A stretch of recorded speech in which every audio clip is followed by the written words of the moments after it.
This is the Relevant Podcast.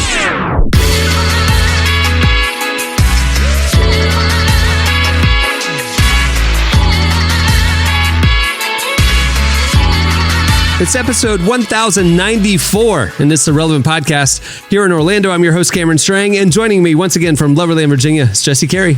Hello, hello. From Nashville, Tennessee, artist, producer, mogul. Welcome back, Derek Miner. What up, dog? And just down the street there in Nashville, our managing editor, downtown, Emily Brown. Hey, y'all. Yeah, Jesse, I'm glad to see you're back safe and sound. Listeners of the last podcast know that you had to leave early for a trip, and you went camping. And, you know, I know you and camping, probably not the closest of friends. You know, you probably get into some trouble. There might be some wildfires. So I'm glad to see you safe and sound. How was your camping? Wait a minute. How does camping and wildfires? He would be the one to light off fireworks that would shoot up into the brush, and then all of a sudden, that's Jesse. I don't trust him in the wild. So I shouldn't be trusted. I'm just glad that Virginia's good and you're good and you're back. Yeah, I shouldn't be. How was it? Well, I should preface. It was more of like a lakeside situation, you know, with cabins. Because I don't do tents. Oh, got you. I'm not a tent. Okay, but you used to love Bear Grylls back in the day. I thought you were Mr. Like, let's go rough I love it. watching Bear Grylls. It's not like I love someone else subjective. I'm not gonna sleep in the carcass of a elk, right? What if your family camping trip ended where you had to sleep in the carcass of an elk? It likely would. Through the night? It likely would. That's why that's what I'm saying. No, that's a I had bad situation. I had to set up one of those just little like beach tent things that are basically just enough to offer shelter for your lawn chair, and that was and it had like a little tent spike, and you put it in the ground so the wind didn't blow it away at the beach by this lake. That was about an hour undertaking. So if it's a full on, I'm not even doing that. Bro. No, Derek, are you a camper? Bro, come on, dog. Hey, all I know is all summer long. No. Hey, I follow your social media, and all summer long you were doing posts to your followers like, go outside. You got to go outside. And you were like taking pictures of you in the woods. You can go outside without camping. I'm not. Listen, I go outside for walks to parks, right? But me in a tent with nothing, no survive. No, I can't. No. Well, the most memorable part of the trip was, this lake had.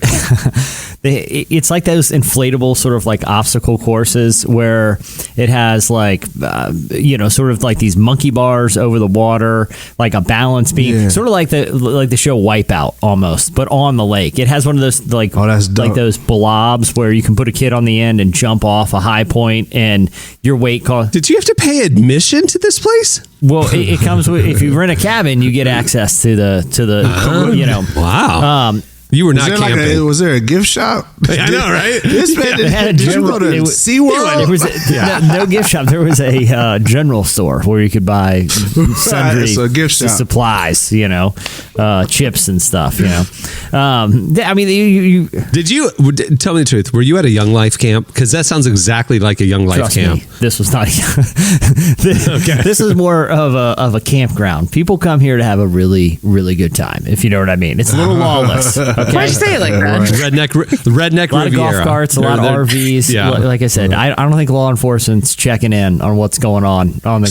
So let me get y'all. So there's outside, and then there's outside. Y'all was outside. Yeah. I mean, we were getting around via golf cart. We were golf carting. Okay. You see what I'm saying? Right. Yeah. That's outside.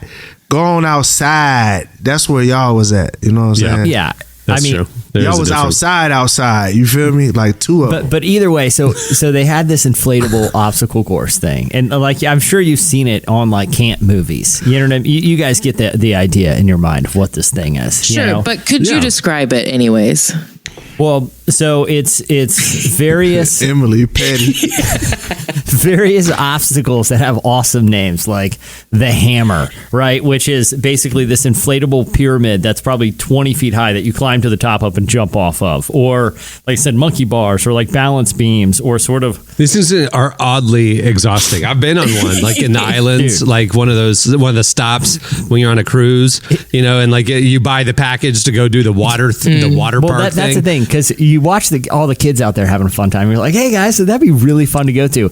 The guy who, my buddy of mine, because we went with a couple other families, the buddy of mine who is like frequents this campsite, he's like, hey man, I'm just letting you know, it's not smart for adults to go out there. I've seen some catastrophic injuries. I'm like, give me a break, man. Look, it's on a lake. You don't know me. He's like, dude, I saw a guy dislocate his knee in one of the most gruesome, like. And so, do you have to sign a waiver to go on it? You do. Okay. Yeah, real talk. There was a broken neck a couple years ago, and they're still paying that lawsuit out. And so now everyone has waivers. Oh my! Anyway, there's no way I'm not doing this thing. Of course not. You happily signed that waiver. All I had to hear was dislocated knee. Done. I might even go back to the house, like just to make sure I don't accidentally get on this mug. But Jesse, I'm like you, man. I see it. I'm like, those kids are doing it. I'm doing it too. I'm at the top of the pyramid. I'm kicking the kids off. We're playing King of the Hill. It's great. Well, and that stuff was going on, But I'm tossing. I literally was tossing children from the cruise off this pyramid as I was like ascending to the top. The one where people break their ankles. Yeah. How you toss them off of it, like into the water? You not worried that they might break their ankle on water? It's in the middle. It's like it's floating. It's so inflatable. How did the person break their ankle or their neck? Not on. I mean, how did that happen? I didn't inquire too much. They were baffling to me too, how it could happen. It probably had something to do with water. You should ask so you can know what not to do. Dislocated knee. Maybe it might be good. My buddy said it was what he did so that you don't repeat the same thing. Well, either way, there's no way I'm not doing this thing. My first jump off this platform to land on that blob that shoots a kid up in the water. You know what I'm talking about? Where the kid just kind of goes flailing. Yeah. As soon as I hit that mat, I was like, I've made a huge mistake. Like I felt like that shockwave of pain. It was like I may have just, my vertebrae, like some disc is going to flare up in a couple years from now, and I'm going to think back to this day on the lake. And you know what? It was worth it because it was awesome. It was an awesome day. Is it also the fear that's like, oh man, I'm too old for this. It's like your inner conscious is telling you like, this was really, really bad. Like this is going to be really awful. Why did I think it was a smart idea to jump off a 20-foot platform onto your maturity kicks in? You get that clarity, right? But you get that clarity midair. And then you feel the pain shoot through your spine, and you're like, dude, Jesse, the second you step off, you're like, oh no, this is it. Jesse, I told you this story years ago, but like I was up at with a big gathering, and they rented out a Young Life camp, so it was all adults and families and stuff. But we had the run of the place and could play with all the Young Life, attractions, and the staff was there. So like we literally were like teenagers. And so they had one of these parks, they had the big blob, and there was a big lagoon or, bay. And I remember I wanted to try it, and Johnny Quinn, I think his name is, he was an Olympic bobsledder, like big, huge jack guy. He was like the guy who would push the bobsleds. He was launching everybody off. So he would adults would sit on the end, and Johnny Quinn would boom. And dude, so I did it. You're talking about the moment of clarity. I was about 60 feet in the air, and I'm going, what am I doing with my life? You know what I'm saying?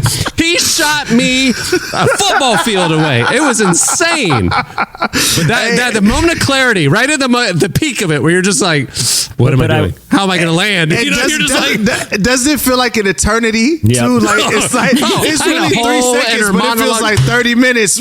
dude, and you're just I'm wondering looking at how my bad is life this gonna choices. hurt? I'm How plotting bad? how I'm going to land. Oh yeah. How bad is this going to hurt? The other thing too is, like I said, you learn about the last vestiges of lawlessness in this country are inside the grounds of campgrounds.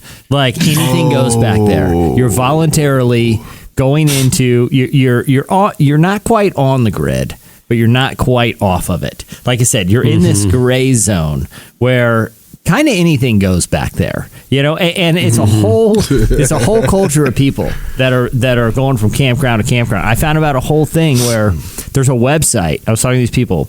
There's a website that you can go live at campgrounds for free if you take care of maintenance issues on the campgrounds. Like it's called like Camp to Work or something. So a lot of these people just go on this website, find campgrounds that need them for a couple weeks, and just pop around. That's the whole life. It's just life. It's modern day pirate culture. And you know what, guys? I'm kind of here for it. Hey, you know the other time that you get that moment of what am I doing with my life, like you do when you're midair after an Olympic bobsledder launches you off a blob. What is that? Anytime you as an adult go to the fair, like those rides, like I remember I was like, you know, as a teenager, you're just like, whatever, you know, they're not safe, but who cares? I was down we have a thing called a fun spot, and it's kind of like a permanent carnival fair thing familiar. In Kissimmee. You're very familiar. They have those things where it's like, they have them at like Myrtle Beach and Daytona Beach or whatever, where they slingshot you. I'm not talking about the ones that you see the viral videos where they shoot you up. I'm talking about the ones where they pull you up like a pendulum and you're hanging there at the top and they just drop you and you swoop. And it's like, we have the world's... As a person, you're not in a like ride. It's like you are harness or something. You're on a string and you are like just strapped in onto the string. Okay. And they literally, you're laying down like on your stomach, right? No way. And they pull you, and we have the world's tallest one. It's like 400 feet tall. That's a 40-story building. No way. Listen, I did this one time as an adult. And so like they pull you up slowly. And as you go up slowly, your feet are going up first. Obviously your face is facing the ground. They pull you up to the apex, 400 feet in the air, and they just drop you. And then you swoop and you just do this for a few minutes until you, whatever. Ain't no way. Dude, the moment that you're at the top and you're just waiting for them to release you, you're looking at the ground, you're 400 feet in the air, and they give you time to think about what you're doing with your life. And I'm sitting there going, I have a kid. What am I doing? Why? I'm thinking about the people I'd be leaving behind, the dreams I would go unfulfilled. I mean, I got contemplative. It also gives you enough time to like look down at the 16-year-old typing on his phone, hitting a vape pen, who's operating the machine and is responsible for your safety. Yes. Dude. Like, wait, dude. Who truly couldn't care if you lived or died. Yeah. He tugs on the harness once while responding to a text message. You know what I mean? I'm not joking with you. After I thought all this through, taking a drag of bubblegum vape pen. and when they drop you, obviously you're zooming straight toward the ground. You feel, I mean, you're swooping, but I mean, you looks like you're going straight down. Bro. So, dude, I'm telling you, before they released, I literally made my peace with God. I literally prayed, like, Lord, if I just plummet straight to the ground, and I will see your face, and I'll see you soon, bud. You take care of all of my loved ones. And I was ready to die, and then people at those places are literally Cameron, dog. Dude, why would you ever do anything like that in your entire When you get off the ride, did you just like go hug your son and like tell him you loved him and you're proud of him? You're like trembling. You're like the adrenaline rush that you just experienced. You're just like it's like you see color for the first time. Like you appreciate life. It's like the end of It's a Wonderful Life. I went and hugged everybody that I encountered, and anyway. Mine would be terrible if I was on that ride, not just for me, but for the people that are under the ride and around me, because the level of doo-doo that would fly out of my pants and pee that would go, I would literally lose ounce of liquid in my body from every orifice on everybody. Because that is crazy. You said 400 feet in the air with a harness. Dude, bro, I'm sure. Are you insane? I'm sure y'all can Google it real quick. Business right now? Why are they're people everywhere? Like, we have like 4 of them. We have 4 of them in Orlando at different places. We used to have one here on the oceanfront Florida's too. different, bro. Dude, Florida's different, bro. But here's the thing, like we have rides like you go down to iDrive, you know those spinny rides where you sit in a chair with like the chain link, you know, and like they spin you around and it goes all the way up and all the way down. We have the world's largest one of those too. And you drive down the interstate and you see these idiots 300 feet in the air being swung by a chain link thing. This is insane. Dude, people have flown off of that and died. Bro. They still operated. Like, here's just sign the waiver. Somebody was like, it was like a big high school kid and he couldn't strap in well. Oh, and I remember that. He got flung off of it. It was that ride?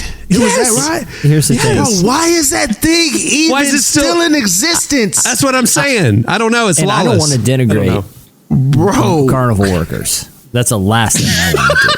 I'm on record about my admiration for their rock and roll lifestyles and devil-may-care attitudes. But I don't know that they should be trusted with the literal lives of hundreds of people a day. Like one bad day. Like you listen, anyone on the show, right, forgets to turn their mic on. Like one of the or forgets to record locally or makes one small error in something we do all the time. You know, stakes are pretty low. They forget that one strap that one day. Stakes are super high. The stakes are extremely high. Every decision that those workers are making. Oh, yeah. You know? Oh, yeah. Again, obviously their track record's reasonably well from a percentage standpoint. You still want to be... Gang. I remember one time in high school, like watching... This is insanity. There was like a carnival that came to town and like, I think it was like across the street from the high school. And the day that they were setting up, we could see it from the classroom. And we were shocked by how quickly they could put it up. But looking back, I'm like, they should not be... I would rather them take their time to put that up. Like, I don't want to see them put up the fastest carnival. I want to see them put up the safest carnival. Because, all of those things are spinning and going so fast. Emily, here's the thing. As quickly as they can roll into town and set up, trust me, they can get out of town twice as fast if they need to. They can and they'll never be caught. I'm saying they're shooting these monstrosities to the sky in like a day. Like it's like boom, bob, boom. You seeing people hit all this stuff, and I'm like, we are taking chances with our life. Humans are wild, and it only costs like $3. Bro. Wait, is this only an American thing? For $3. Like, are carnivals a thing in like other countries? I think I'm sure. They have to be, right? Yo, hold on. I'm about to send you the actual ride that I went to. They call it Sky Coaster. Oh, gosh. And Derek, you can see how you're just strapped into a rig. There's nothing between you and your face just dangling, facing the ground. Absolutely not. Absolutely not. This one is fun. We have 2 fun spots in Orlando. This one I just sent y'all is only 250 feet high. I went to the one in Kissimmee, which was even higher. This is the world's second tallest sky coaster at 250 feet. Oh, for only $40, you can potentially die. That's good to know. Yep. But that's how you're just dangling. You feel like you're just falling. It's horrible. Dog, this is insanity. What's crazy is people do it multiple times. Like, it's not just like a one time my life's changed. Some people are like, let's do it again. I don't understand that. Dude, are you watching the video? Yes, I am watching the video. This video is crazy. I know. It's insane. This is what I did, and my faith has never been stronger. How many people was in there? Because I see 3 people in this one. It was me. It was just me by myself. Me and God. Me and God. I got the single rider. I didn't get the family package. You know. Hold on. One other question. Did you go by yourself to do this? No. I had friends. Hey, the friends were going with me. We were all in line together. We got to the front of the line and they bailed. Yeah. Bro, and so I'm like, they had that wisdom. A video of a woman and an 8-year-old in this mug. A guy and a 12-year-old and a 13-year-old in this. Bro. Is there not an age limit? We need to call DCS today on everybody that's in this commercial. We are calling child services. Isn't that crazy? This is wild, bro. America is, bro. This ain't even America because they have to have these worldwide.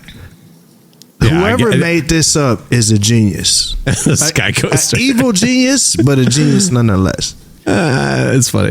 All right, we'll move the show along. We have a good show in store for you today. Nobody's going to die. Nobody's going to come close to death. For King and Country joins us. They have a new deluxe album coming out. We'll post this. We'll share it this week. But they came on their last album. They came to our studio and performed live. They brought like 40 guys with them. It was insane. It was one of the best performances we had in the Relevant Studios. It was incredible. They're coming up later. You don't want to miss that. We also have your feedback, but stay tuned. Right now, up next, it's Relevant Buzz.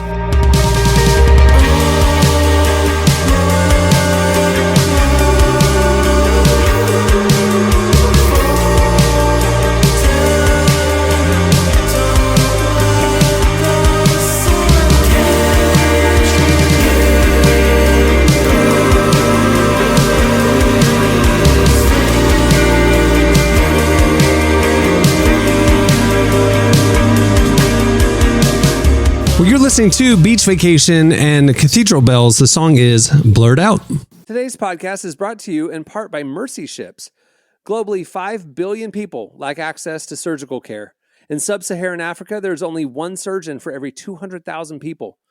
Mercy Ships provides free, life-transforming surgeries for people who have little to no access to medical care. They help the blind see, straighten twisted limbs, remove deadly tumors, treat cleft conditions, and so much more. With state-of-the-art hospital ships, they provide safe surgery to children and adults living with treatable conditions, and it's completely free of charge. They do all this work with an all-volunteer crew of professionals who donate their time and talents. Surgeons, stewards, nurses, engineers, and more make the world a better place. Your donation today provides free, safe surgeries to people in desperate need of help. All gifts are matched, so please donate today at mercyships.org/relevant. Okay, it's time for Relevant Buzz. Tell us what's happening at the intersection of faith and culture this week, Emily. Yeah, I have some interesting, fun kind of sports news. The upcoming...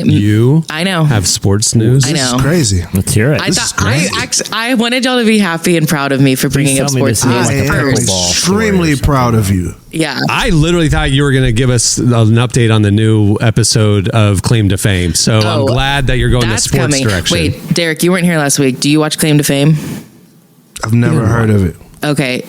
It's hosted by the Bonus Jonas. Give me 10 seconds. You need to watch it. It's hosted by two of the Jonas brothers, arguably the two least famous ones.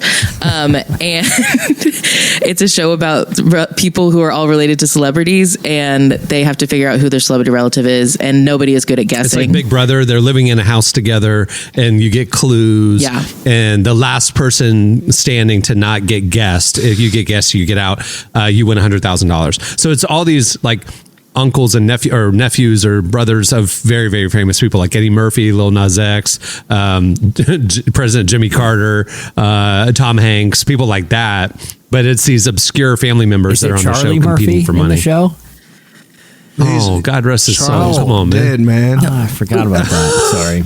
No, it is his daughter. Delete. Yeah, my bad. Delete and throw it away. Anyways, it's kind of the best show on TV right now, and I think everyone should watch it. Regardless of Claim to Fame. Yeah. Emily was pushing it last week. I'm going to push for it to get an Emmy somehow, so that way it can keep going. Okay. Full disclosure. Yesterday evening, after hours, I was watching Claim to Fame and did text and then call Emily to discuss said episode. Yeah. So I'm hooked. At all times, I'm ready to talk about Claim to Fame. That's kind of all I want to talk about. But since no one else wants to talk about that, we can talk about the new Madden NFL game that's coming out, which is the soundtrack is going to feature quite a few Christian rap artists, which is really exciting. Derek, tell us all about it, please. I don't know. I just know it got a lot of Christian rappers on there. I'm not one of them, but it's cool. Yeah, I do want to ask, why aren't you on there? You need to be on there next time. Because his new album's coming out too late. You know what I'm saying? He'll be on next year's. He'll be on next year's. You know what I'm saying? It's just, look.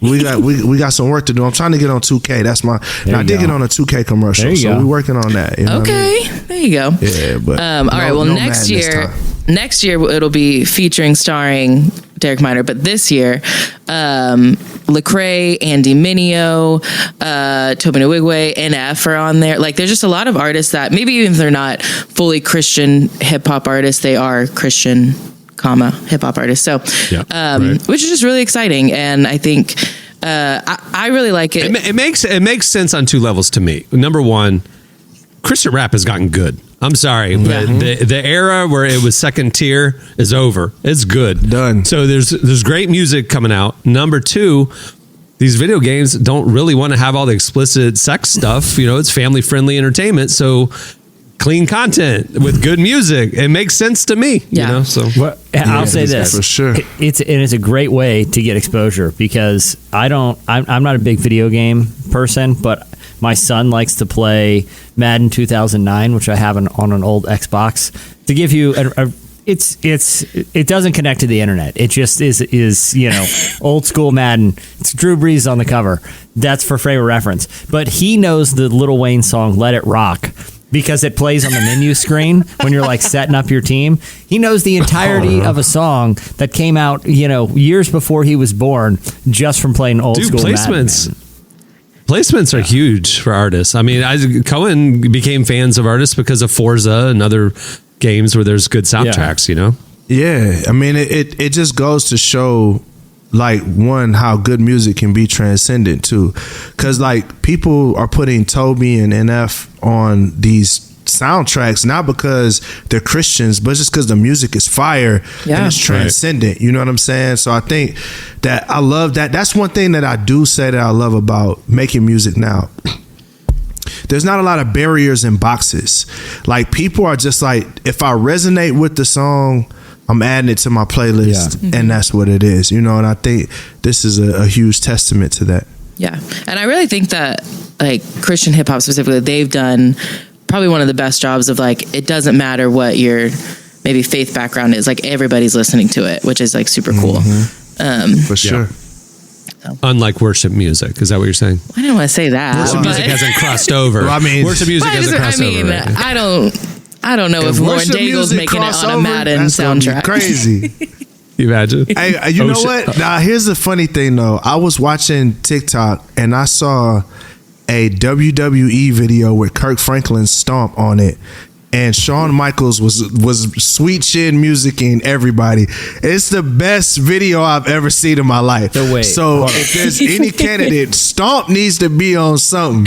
Like, we need to get Kirk on something. But was he like stomping people to stomp, like, as a wrestling so move? literally when it's like stomp and he's kicking him in the chin and it fly, like, it's the best WWE recap I've ever seen. It's hilarious. That's funny. That's funny. We need someone to unpack the theological implications of that at some point. None of us, but I would like to hear what. Wait, yeah, okay. I looked up the lyrics just to be sure. One of the lyrics is, "And when I think about your goodness, it makes me want to stomp." Yeah, that feels weird. He's just saying praise dancing. Right, he's just praise dancing. Exactly, but that's my point here. Make me clap my hands. Make me want to dance. Stomp. So he's saying it's like raising my hands. It's like so. What the song is intended to say. This is a way to dance like David. This is a way to express your admiration and worship to the Lord. But it also could be a wrestling move where I'm stomping on somebody's face wearing a unitard. Roundhouse. Listen, check your text messages. This video is amazing. That's good. That is amazing. That's good. That's pretty good. That's good. See, we need more of that. That's what we need. That's what we need. Why not? That's what we need. Why not?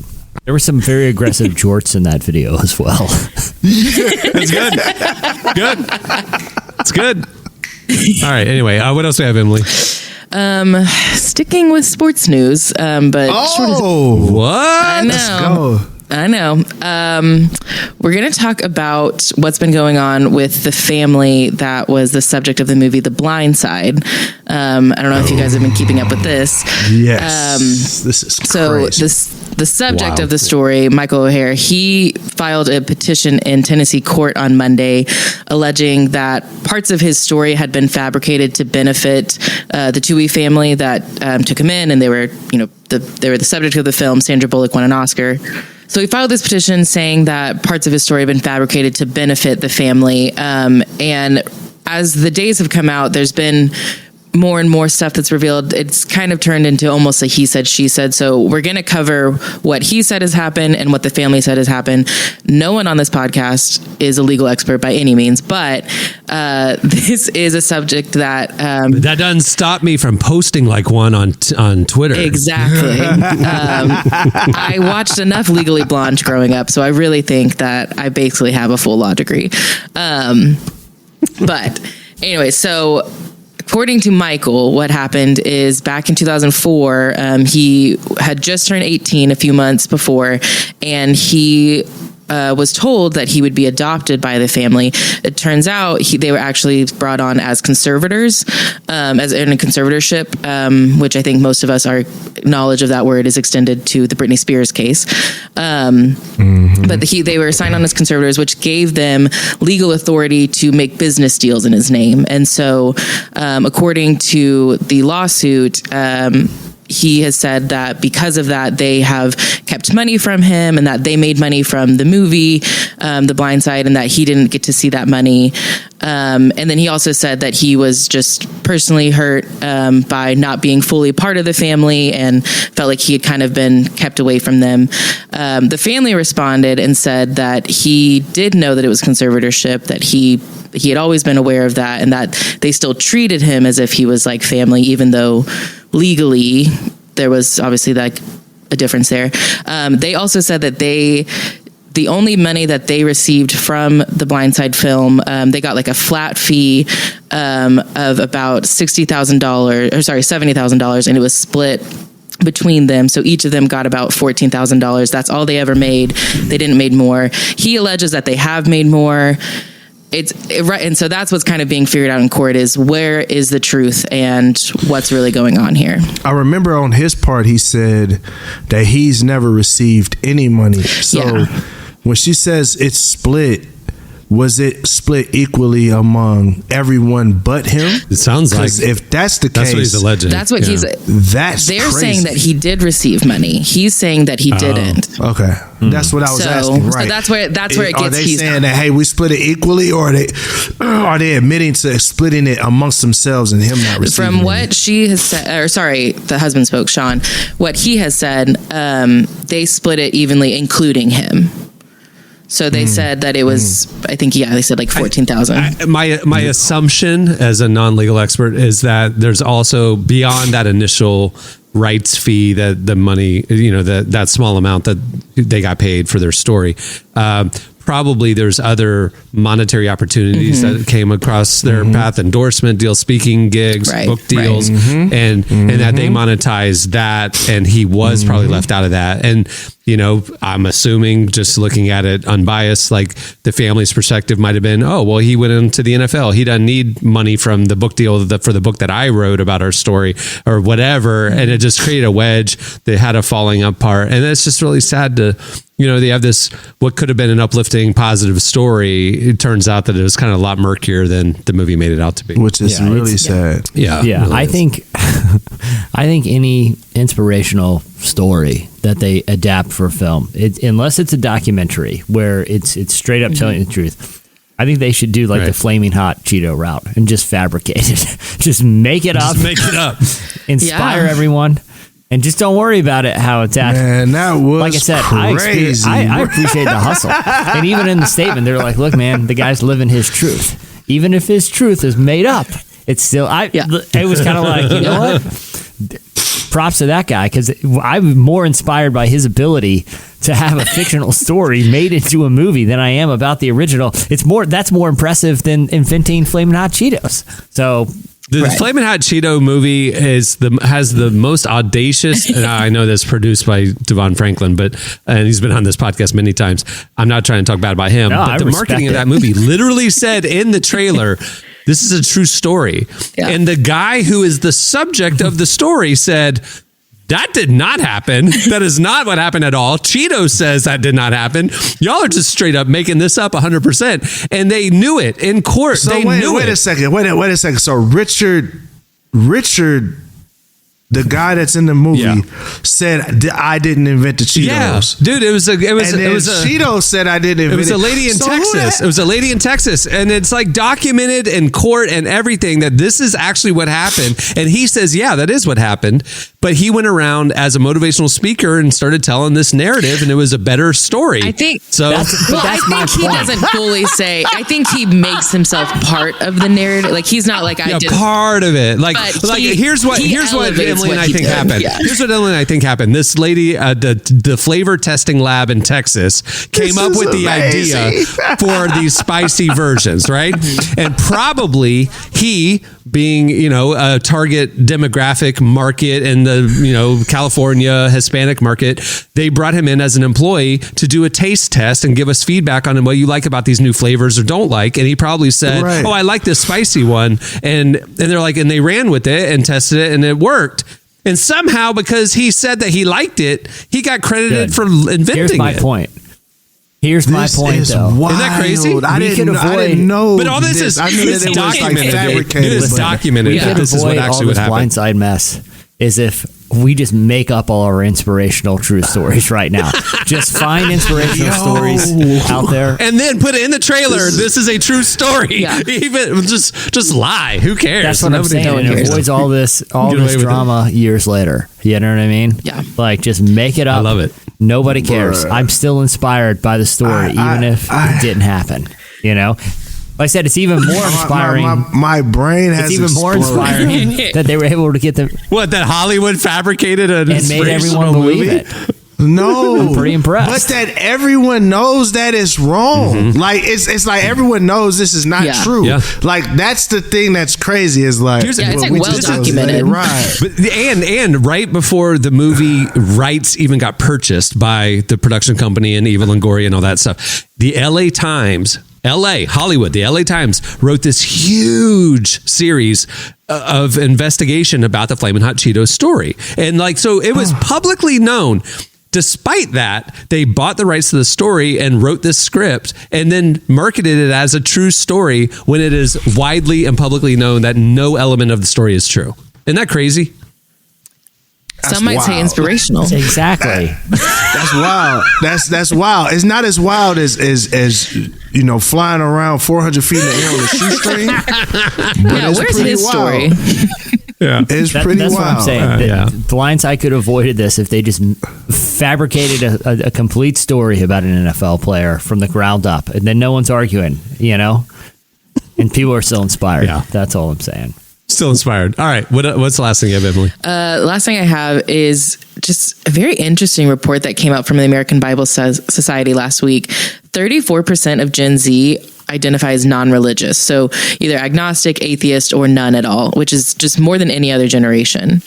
How does that compare? Like how much more? So millennials were 29%, Gen X 22%, boomers 18%, elders 9%. So and Gen Z is 34. 34. So one out of every 3 Gen Z, if you ask them, will identify as atheist, agnostic, or nothing at all. Wow. So, which is didn't this study? I think this study was put out by American Bible Society or something. Is that right? Yes.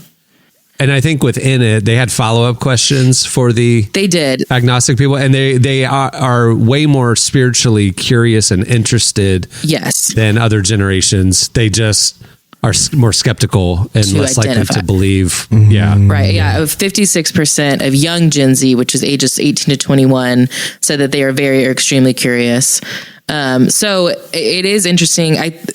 I think it's interesting that Gen Z is very concerned about labels. And so they don't want to label themselves as something that they don't actually believe, which I do think is good. Like, I mean, I think it's good. Growing up in the Bible Belt, everyone was Christian, but it was like, I know you're not, but it was like, that's right. It's one of those things. So I'm not afraid of this at all. This is a good thing. Like I respect this because it's like, our parents just dragged us to church we grew up Christian, and then when we go off and live however we want when we're adults. But if a surveyor was to come ask us, we'd be like, yeah, we're Christian. But I'm not spiritually hungry. I'm not curious. I'm not looking into it for myself. I take it for granted kind of a thing. And then this generation, their parents didn't drag them to church because, church attendance is going down every generation. So they didn't grow up in church. They don't have that cultural mindset that I grew up Christian. So do you have faith? No. But I'm interested and I'm curious and I'm looking, I'm spiritually hungry. That's actually maybe a healthier place to be, Interesting. All right. Real quick. I read a quote after all of this came out because this guy, who's Richard in the movie, has, he did go from like janitor to a high up position at the Frito-Lay company, Yeah. I love Eva Longoria's quote. She said, I never wanted to tell the history of the Flaming Hot Cheeto, acting like, why are you guys, even making this about Flaming Hot Cheetos? Your trailer says based on an inspirational true story. I'm looking at the movie poster. Mind you, the movie's called Flaming Hot. The flavor you know, the story you don't. Exactly. Yeah, because it's not a true story.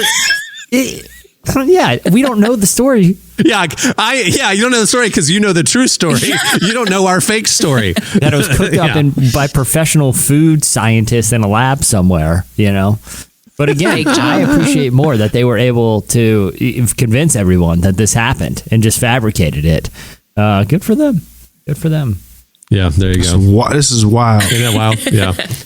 I just, the thing that when it came out, Emily, I just couldn't get over the fact that it's not that they changed the story. It's not that they Hollywooded it and fictionalized it to make it more dramatic, make it more inspirational. Fine, whatever. It's 2 hours you have 2 hours to tell something that happened over years, right? Right. No, the fact that they knew that this was completely fabricated and still marketed it as a true story. The trailer literally is showing you footage and stops and puts on the screen based on a true story. Don't hate the player, hate the game. Okay. Hey man, this is America. You can do that whatever is the American dream. As long as you're confident, as long as you never apologize, you just do it. Double down. As you're confident. They can make a sequel. I love it. They can make a sequel where he becomes like an astronaut or like a PGA pro or something, and it's like, man, his story just got way more inspiring. I'm in. Let's hear what this guy can do. Anything. You know what I should do? I should make a documentary and just all of the things that I wish were true about me, just make them true in the documentary. Yeah. Done. Like, I'm gonna just have Michael B. Jordan play me. No, I'm gonna have somebody recast yourself. Exactly. Michael B. Jordan is you. Yeah, like, do it. Exactly. Imagine like Forrest Gump if they had just told people this is a true story. You didn't hear about this guy? Oh yeah, he's a big deal back in the day. We made a whole movie about him. Okay, whoa, wait, know what? Growing Jesse, up, somebody did tell me that was a true story. I heard that too. That's crazy, Emily, for real. Yes. Somebody told me that's a true story, right? I'm sitting here like a kid. My mind is blown. I'm like, this guy is crazy. I thought that for probably too long. I was like, I can't believe that all really happened. And then I think as I found out what actually happened in U.S. history, and then I watched it again, I was like, oh, there's no way that's true. Like he wasn't there. But why stop there? He didn't invent jogging. He didn't end the Vietnam War and then invent jogging.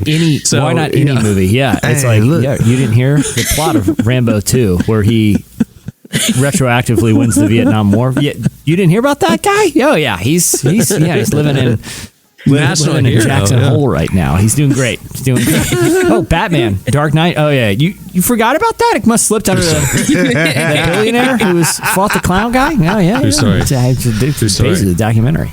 All right, well, that'll do it for Relevant Buzz. Make sure to check out everything we're posting over at relevantmagazine.com, covering the intersection of faith, culture, and everything in between. All right, thanks, Emily. Stay tuned. Up next, for King and Country, join us.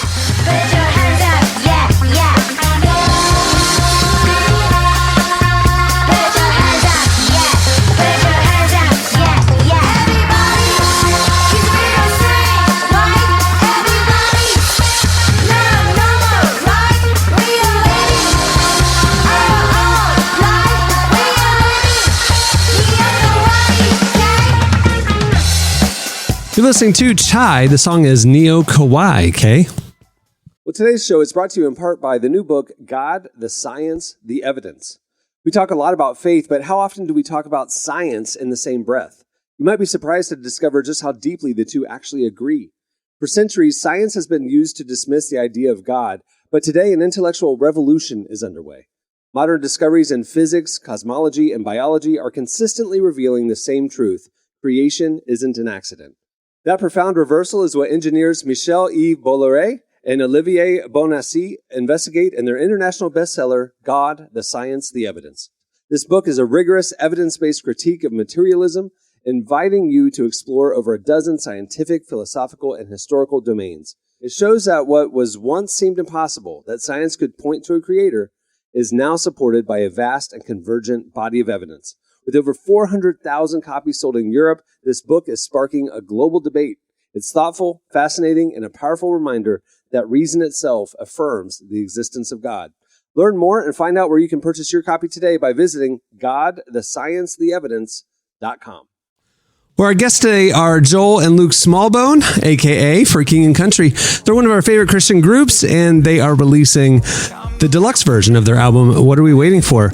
We sat down with them to talk about what fans can expect from the new version of the album and how their music was inspired by the post-apocalyptic version of Mad Max and Dune. Here's our conversation with For King and Country. So what are we waiting for? What are we waiting for? Why are we wasting all the time like someone's making more? What are we praying for? What are we saving for? What if we could be the light that no one could ignore? What are we waiting for? How are you guys doing today? We're a little haggard. We have had an unbelievable 48 hours. And that is on nobody else other than ourselves. We did it to ourselves. We're going to go eat donuts later today, just to eat our feelings and see how we go. No, it's been a great 24 hours. It's 48 hours. It's just been 48 hours ago. We were in New Mexico. Yeah. We had a show the night before last in New Mexico. Then we basically flew through the night. Did not sleep a lot.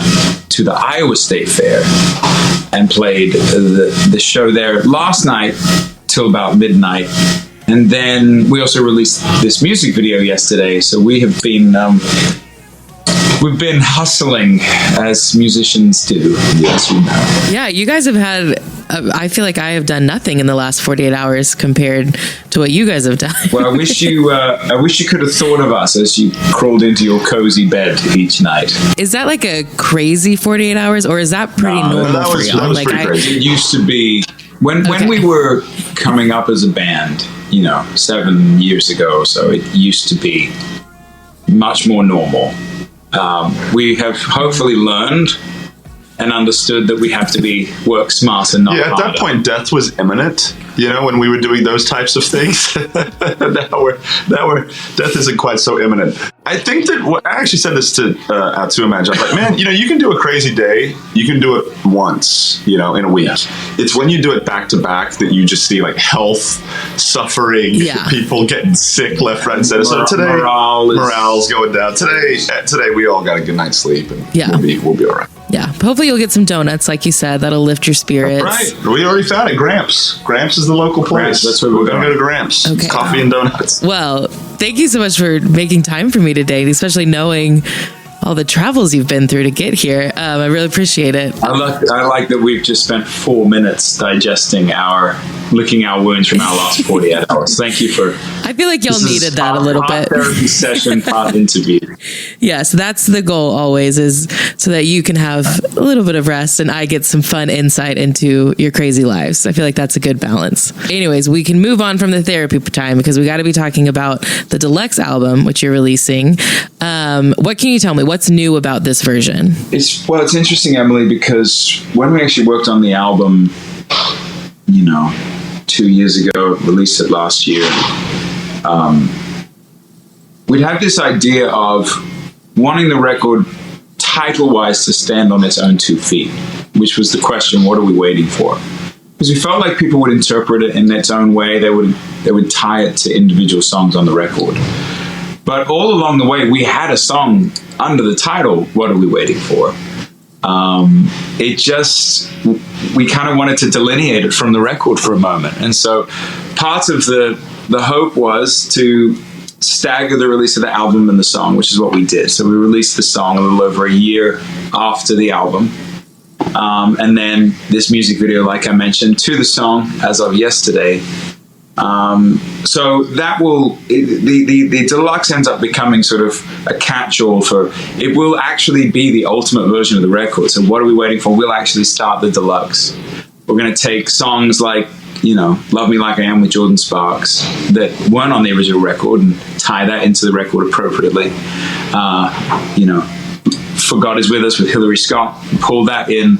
And then we've also worked harder than we should have on a brand new song called Better Man, which is kind of it's a love song. It's really a commitment to our wives as to the kind of men that we want to be in relationship and in love. And again, it feels like it's this, what we love about Deluxe is they become this kind of nice, you know, ties everything in a bow. It's the culmination of the album, really. But I also love that it'll be the most complete version of itself as well. I don't know what it's like to be you.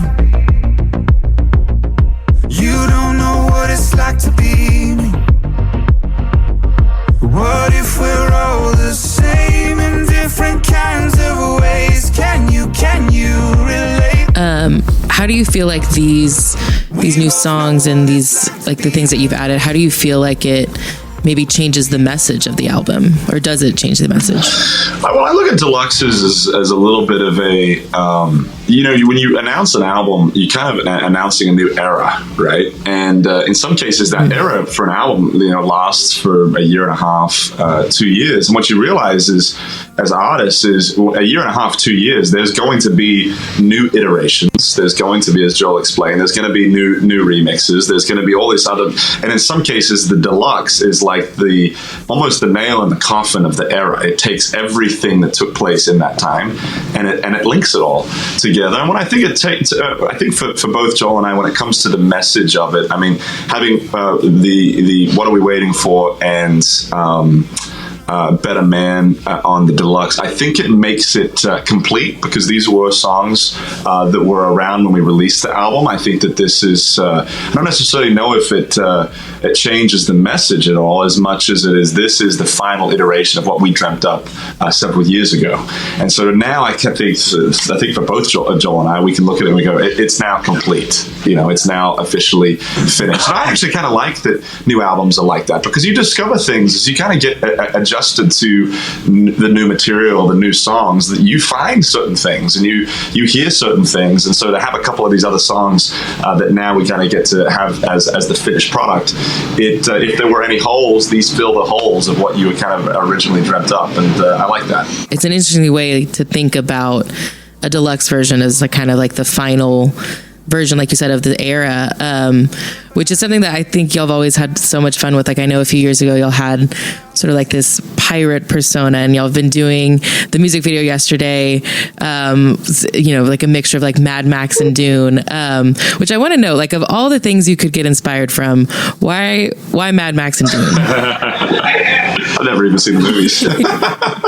Well, it's just, what's interesting about music videos and deluxes and albums is we're discovering the album as people discover it. You know, it's this interesting process where you create something and you have no idea how people are going to feel about it, and then you release it to the world and you see what people respond to. You see what you respond to live. You start playing the music. You learn the music. It learns you. You give the music away to other people. And it really takes on a whole new life. That said, with the kind of album, like you said, Burn the Ships was very kind of nautical and period.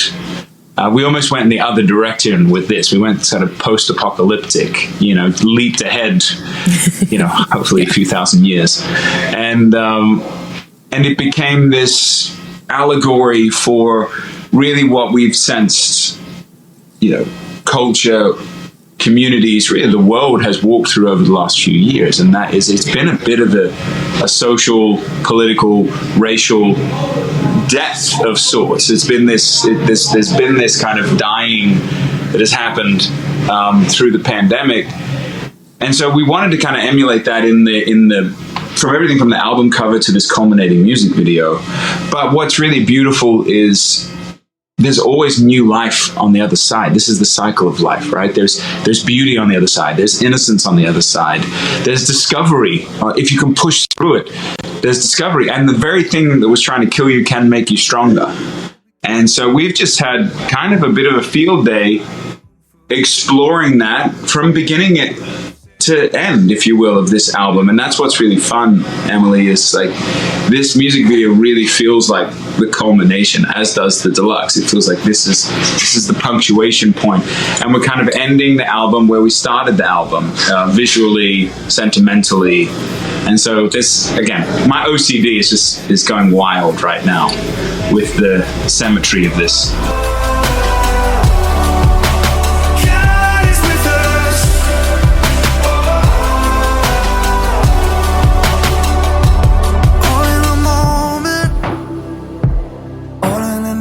That was Joel and Luke Smallbone, a.k.a. for King and Country. Make sure to check out the deluxe version of What Are We Waiting For? It's out now. All right, stay tuned. Up next, it's your feedback.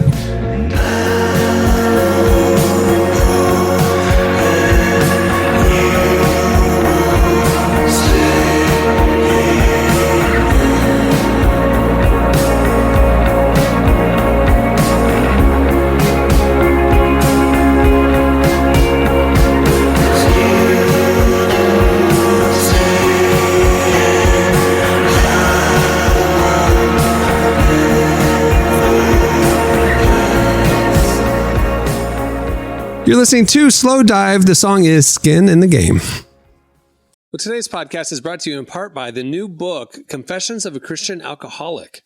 Author Jonathan Seidel knows firsthand how even believers can get stuck in shame and destructive habits, especially when it comes to one of society's biggest obsessions, alcohol. In Confessions of a Christian Alcoholic, he details his spiral into disordered drinking and shares the 4-step process he eventually used to break free. There's hope for alcoholics who become Christians and for Christians who become alcoholics. Find Confessions of a Christian Alcoholic wherever books are sold. What if you could change a child's life with just $10? Right now, thousands of vulnerable children in East Africa are suffering from jiggers. It's a painful, preventable parasite that burrows into their feet. Soul Hope is the only organization treating it through foot washing, medical care, and durable closed-toed shoes that protect kids long after treatment. $10 may not seem like much in today's world, but when we come together, those small gifts add up to big change. Join the 10 for 10 campaign. $10 protects 10 small toes. Visit soulhope.org/10 to give now. One small gift makes a big difference. Again, that's soulhope, SOLE, hope.org/TEN. Okay, it's time for your feedback. On last week's show, we got talking about some of Jesse's college pranks, and or we got talking about y'all. It was your feedback, and something about the Ronald McDonald statue at a McDonald's was stolen. Jesse was talking about he and his friends were planning to steal it too, all that kind of stuff. And so we wanted to ask you, what's the most random thing that you have stolen? You hit us up on Twitter/X at Relevant Podcast and Threads and Instagram stories. And here's a few of our favorites. I want to know how y'all got here. This is the fact that we're on this question of the week is wild. Jesse, help me remember. How do we get here? Yeah, I think it was. And it was like the guy was walking around with he unbolted the Ronald McDonald and he brought it to school or something like that. I don't remember. Yeah. But anyway. Yeah, just got his you know what? It was because of Marty, because he grew up stealing a bunch of stuff. Tell us. I went to Taco Bell after a doubleheader at the minor league baseball game, and it was clearly the late shift did not care. They gave me a entire jumbo takeout bag filled to the brim with hot sauces. I've been eating Taco Bell hot sauces every day. I ate 4 Your bags. stomach has to be made of steel. Bro, it has to be made out of some crazy. That mug is made otherworldly Wakandan tech. Dana, my wife, made tacos for the family on Monday of this week. And guess what she brought out? Big bag of Taco Bell sauce. I loaded my homemade tacos with Diablo sauce. Okay, I've been making Diablo omelets, guys. little zip right in the morning, little eye opener. It's fantastic. First thing in the morning, Diablo. Put some hair on the dog right there. Yeah. Okay. All right. So that's how we got to talk about stealing. The most random thing you've ever stolen. Here you go. That was I can't believe people admitted it, honestly. I did tell them that the internet is a safe space and that they can share legally their past Yeah, I sins. meant to look up the statute of limitations. Yeah, you can't be indicted. Angela Green, she said, "Lord, sweet Jesus, forgive me. I stole an MC Hammer CD. I had to repent of stealing, but more importantly, having terrible taste in music." Wait a second, come on man. now. Hold on, now we ain't gonna hate on Hammer. But it depends on which Hammer CD. This is a 2004 Hammer CD. If this was the good early 90s Hammer, you got to clarify here. Which Hammer? Right. I'm loving Gina's response. She said, this is not her, but her brother and his friends. Have you seen her? When Pizza Hut Tell was me, have the you place seen? to frequent after youth group, they put one of the round pizza pans into the pizza box with leftovers. Sometime later, one of the friends dates the waitress and confesses she remembers and threatens to break up with him. Apparently, she got in some trouble. What? Oh, she got in trouble. Yeah. Oh, wow. It was her fault. AJ, I remember doing this. Assuming temporary theft counts, working at an Applebee's, we lifted one of the montage picture frames off the wall in the restaurant area, took a basketball-themed glamour shot of ourselves to replace the photos, and mounted the frame in the restaurant for years to come. Real talk, we used to do this all the time. Really? when it was one of That's those crazy. it was like a Fuddruckers or. That had all Fridays. the tchotchkes just everywhere, like old fishing poles and a tennis racket and photos and like trophies and just knickknacks.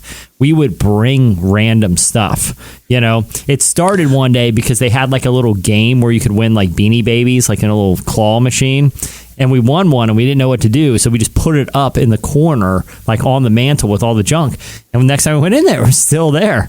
We would bring items just from our homes, just random things from our homes, and place them around the restaurant. You'd be surprised how long that stuff could stay up for.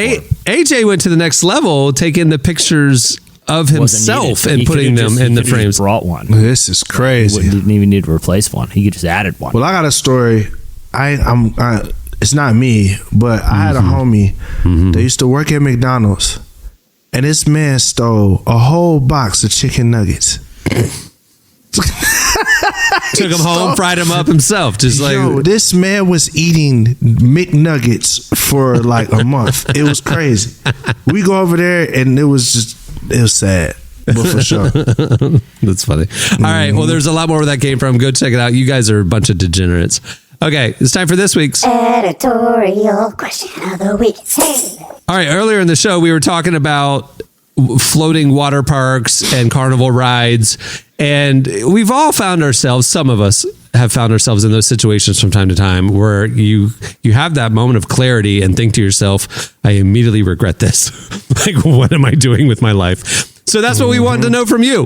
What has been your, I immediately regret this moment? And we will read our favorites on next week's show. A huge mistake. Yeah.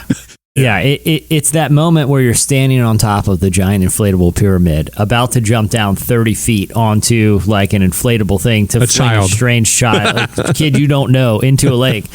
And you can't, there's no turning back because people on the beach are cheering at this point. And you gotta do it for the crowd. There's only one thing more humiliating than suffering a lifelong back injury.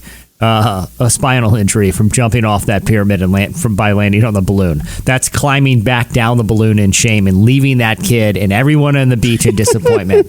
I'd rather go with a spinal injury and maintain some dignity than hang my head at the campsite for the rest of the weekend. That ain't happening. This is where we differ.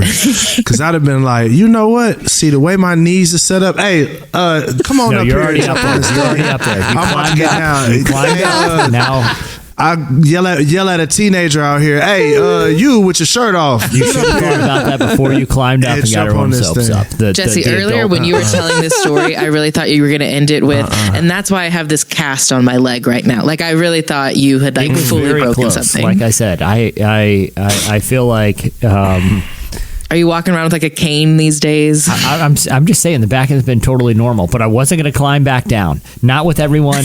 Like I said, the kid. What? I'm just going to leave the kid laying there on the inflatable and leave everyone on the beach who's like, go. Yes. They were cheering. You're absolutely going. Yes, but you also don't know these people, and you'll never see them again. Listen. It had a platform and then it had like a railing area, and I climbed up on they were cheering top rope, like the wrestling term. I was not going to not do it. Okay. Was Kirk Franklin stopped playing in the background as you were doing this? Playing in my head and my heart. That's good. That's good. Yeah. No. That's funny. All right. So hit us up. Well, before we wrap things up, I want to thank For King and Country for joining us today. Make sure you check out the deluxe version of What Are We Waiting For? It's out now. Also, make sure to check out the summer issue of Relevant. Just click the magazine tab right there at relevantmagazine.com and you can read it for free. We got a cover story with Lauren Daigle, Arizona, Drew Holcomb, Naomi Rain, and so much more. And make sure to check out the Relevant Plus memberships. It is the best way to experience our content ad-free. You get extra podcasts and ad-free reading and listening, and a deluxe version of the magazine as well. You can find out all the information right there at the website. Plans start as low as $250 a month. Also, we are looking to hire a podcast editor, video editor, social media manager, project manager, couple people. Go check out all the info at relevantmediagroup.com, and you can apply there. Okay, on that note, we will wrap things up. I'm Cameron Strang. I'm Jesse Carey. I'm Derek Miner. I'm Emily Brown. We'll see you on Tuesday. Have a great weekend, everyone.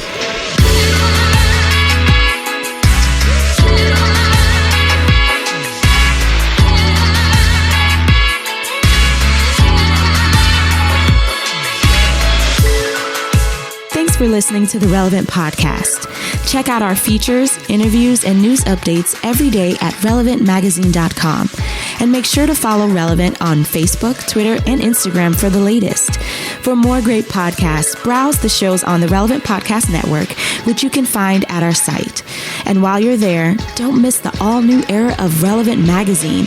A new issue releases every other month at relevantmagazine.com.